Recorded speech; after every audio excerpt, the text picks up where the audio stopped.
Hi, I'm Liam. And I'm Adriana. And we're your One Rock New Media team, and we are very blessed to be here with our keynote speaker, Dan DeMatte. Yes.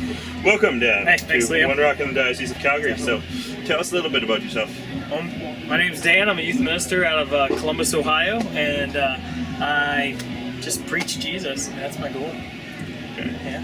And so exactly what it is that you're hoping to get across today at One Rock. Yeah. Tonight, the World Youth Day theme is Go and Make Disciples. So my goal is to just send the youth out to be making disciples. Big passion of mine is, back at Pope Benedict's first World Youth Day, he mentioned that the world's in need of a holiness revolution, this revolution of holiness that changes the world. And actually at the opening mass, Pope Francis also talked about how faith is revolutionary and how we have this need in this time to live a revolutionary faith. And so that's kind of my message, that our faith can change the world, and that's what discipleship is all about. So what do you think this holiness revolution entitles for the people of God? With history we've seen people like Francis, Dominic, Ignatius, but I think in Vatican II, Blessed John the 23rd, and the bishops since him, especially Paul VI, John Paul II, and Benedict XVI, have made it very clear that it's time for the laity, the people of God, to rise up and begin a holiness, or join in this holiness revolution. How do you see that happening in the context of what you're about? Yeah, the goal is to create a world where every Christian embraces radical holiness, and so trying to create Christians who strive for sanctity. The saints of the past are mainly religious and priests, and we need saints in the future that are in all walks of life. And we need saintly doctors, saintly lawyers, saintly politicians, saintly mothers and fathers. We just need saints. So that's our religion. Okay, so do you mind if we ask you the same questions that we've asked everyone else who've done our major series? So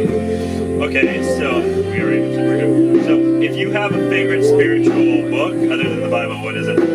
Favorite spiritual book? You can't recommend your own book. Okay. Which we have, so. I love the Liturgy of the Hours. I love Praying the Hours. I love the Introduction to Devout Life by St. Francis de Sales. And other favorite spiritual books. I'm really big into a lot of the books from some of the Protestant preachers, like Francis Chan, and just because they're diving into the gospel in a beautiful way. And so I think sometimes we as Catholics, we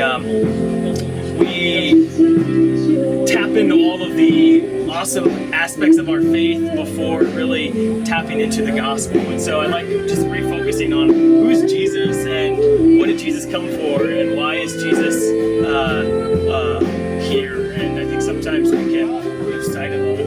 All right, now this is a tough one that we've been asking everyone. I know everyone says which blessed would you like to see canonized, but I'm going to make you go one step further and say which venerable or servant of God would you like to see called to the ranks of the altar? Paul VI is my boy. I love Pope Paul VI. I love what he brought to the church. His encyclical evangelization in the modern world changed my life, and so I would love to see Paul VI be a saint. All right. It's awesome. If you have any favorite Bible scripture that you always go back to for when you're feeling down or anything, do you have anything? Yeah, John chapter 10 verse 10 is I think my favorite. Jesus says, the thief comes to steal, slaughter, and destroy, but I have come so you can have life and have it to the fullest. So I love the Lord. He wants to bring us full and abundant life, and He knows well of the enemy that prowls against us. I also love Romans 12:2. Do not conform yourselves to this age, but rather be transformed by a renewal of your mind, that you can do what is the will of God.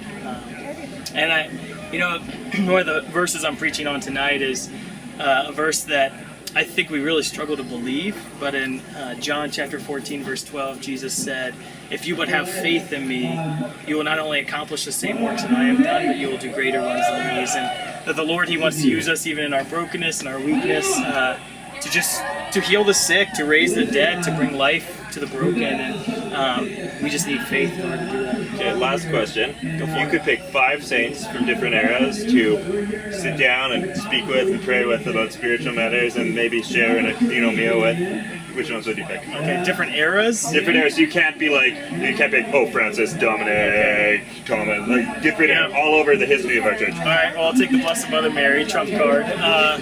Blessed Mother, definitely St. Francis of Assisi. I would love, he's not a saint yet, but I'd love to talk to John the 23rd. I would love to talk with Blessed John Paul II. And Pier Giorgio Frassati, trump card. Oh, I'm going to have a 6, Therese of Lisieux. I need to throw her in as well. All right. Well, thank you very much for talking to us. I'm really looking forward to your talk tonight. Cool. Thank you. Thank you. Yeah. God bless. You too.